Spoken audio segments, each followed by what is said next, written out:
The battle between Donald Trump and the press escalated on Thursday after one of Trump's top advisors called the media the opposition party. In a rare interview with the New York Times, Trump's chief strategist, Steve Bannon, said, quote, "The media should be embarrassed and humiliated and keep its mouth shut."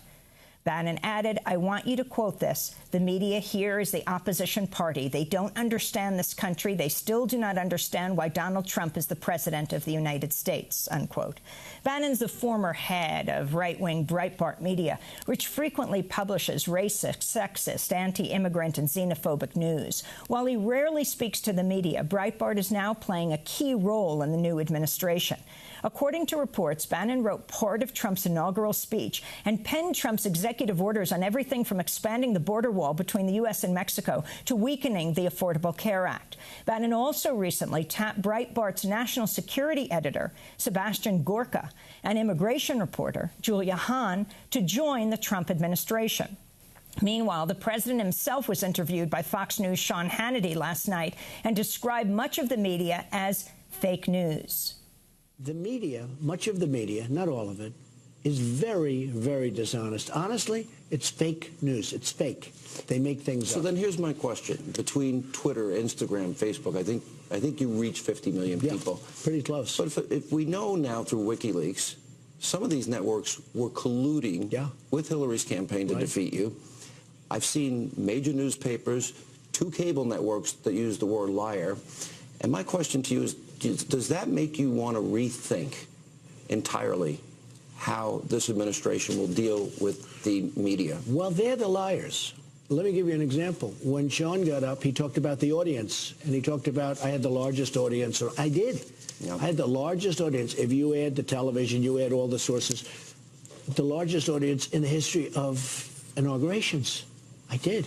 They try and demean it. They are so demeaning, and they are so dishonest, and in many cases not smart. Well, but I don't remember them treating Barack Obama this way. They don't. There is a distinct difference. That could never have happened. The things that happened to me would. Joining us right now is Sarah Posner, investigative fund reporter with the Nation Institute. In August, she wrote a headline-grabbing article for Mother Jones about Steve Bannon titled, "How Donald Trump's New Campaign Chief Created an Online Haven for White Nationalists." Her most recent piece in Rolling Stone is headlined, "Trump Makes Good on His Nativist Campaign Promises." Sarah, welcome back to Democracy Now! First comment on Stephen Bannon's statements to the New York Times that the press is the opposition party and should keep its mouth shut. Well, this is an effort by the Trump administration to intimidate the media, first. And second, the comments are directed not just at the media, which I would predict is going to be not intimidated by Bannon, but it's also directed at Bannon's own audience at Breitbart News and the entire constellation of the alt-right, for which Bannon claimed that Breitbart is the platform. He told me in July that Breitbart is the platform for the alt-right. So this is an effort to delegitimize the media in the eyes of the Breitbart audience, the Trump base more broadly, by suggesting that the media has dishonestly covered Donald Trump, when in fact, the chief complaint that has been lodged against the media by the Trump administration and amplified on by President Trump last night in that clip that you just played is based on hard facts about numbers that Donald Trump doesn't like. Now, ironically, the alt-right spends much of its time deriding colleges and universities across the United States as havens for weak and hysterical people who need safe spaces and trigger warnings. Meanwhile, the President of the United States cannot accept the cold, hard facts of how many people were at his inauguration and sent his press secretary out to complain that the staff has been demoralized by the coverage, which was just based on those facts. So, Sarah, if you can talk more about Breitbart's Steve Bannon, the top aide to President Trump, telling the media to shut up. Breitbart News, talk about this institution, also bringing in 2 more Breitbart News reporters to the inner circle of the White House. Well, I would suggest to your viewers to take a look at Breitbart News. I know that a lot of people don't want to look at it. They consider it to be fake news, rightfully so. It's basically just propaganda. But looking at it and reading some of the coverage there and reading the headlines will give someone a lot of insight into how the Trump administration is functioning, because Bannon has the president's ear. Breitbart News was founded by the conservative activist Andrew Breitbart, and Bannon took over after Breitbart died suddenly about 4 or 5 years ago. Under Bannon's leadership, even former reporters and editors at Breitbart have said that it became a haven for the alt-right, for white nationalists, for racists. The coverage, the so-called coverage on the site that's written by its reporters, feeds into these racist and xenophobic themes. It portrays refugees and immigrants as criminals. It has derided the Black Lives Matter movement, and the coverage is not news. It's definitely from a very far-right perspective, and if you read it, it will cause you to question your sense of reality, which is exactly what they're looking for. You read it and you think, wow, this is not what I've seen with my own eyes, and that's exactly what the Trump administration wants the public to start questioning. So Bannon, when I interviewed him at the Republican National Convention in July, like I said, he told me that Breitbart is the platform for the alt-right. He denied that the alt-right is a white nationalist movement, but he basically admitted that it's an ethno-nationalist movement, and he pointed to these far-right authoritarian populist movements in Europe that were the model for the alt-right. And he said that these nationalist movements were alive and well in the United States before President Trump became a candidate for president, that he did not create this movement. And Bannon actually credited somebody else with really spurring this movement, and that's Jeff Sessions, who's about to become Trump's attorney general. Let's go to Steve Bannon speaking in 2013 at the Future of Conservatism conference. At the time, Bannon was the executive chairman of Breitbart News. I think anger is a good thing. I think if you're fighting, this country's in a crisis. And if you're fighting to save this country, if you're fighting to take this country back, it's not going to be sunshine patriots. It's going to be people who want to fight. I mean, Andrew Breitbart was all about the fight. In fact, we call ourselves internally the Fight Club, right? And our watchword is kind of fights that matter. I am not in agreement at all that we need to be the party of empathy. And by that, I mean false empathy, because that is just the slow walk to statism. There is a certain point in time that you have to explain that these programs have not worked and they've enslaved people. Sarah Posner, your comment on Steve Bannon. Well, this is part of the ideology that has fueled the alt-right and has fueled Trump's rise.